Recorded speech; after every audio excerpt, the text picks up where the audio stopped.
big 3.2 litre turbo diesel, generates a lot of heat, so we've got to have big cooling packs and great airflow to keep this engine cool when it's working at its limits.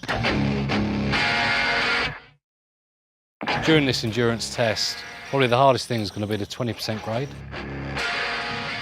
So as we start going up the trailer weights, we're going to be putting a lot of low end torque through the whole drive line, which is going to start getting more and more power from the engine, which is going to generate heat.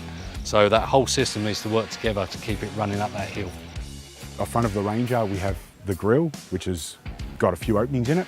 Try and have those openings as big as possible so we can get as much airflow into the front of the cooling pack as possible. Got to cool your intercooler, your condenser, your radiator.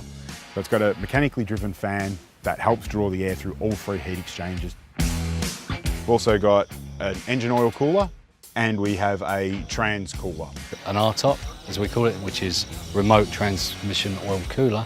The R-top works in two ways. It's great for fuel economy, because when the transmission's oil is cold, it warms up from the radiator, and when it starts getting too hot, the radiator actually cools it.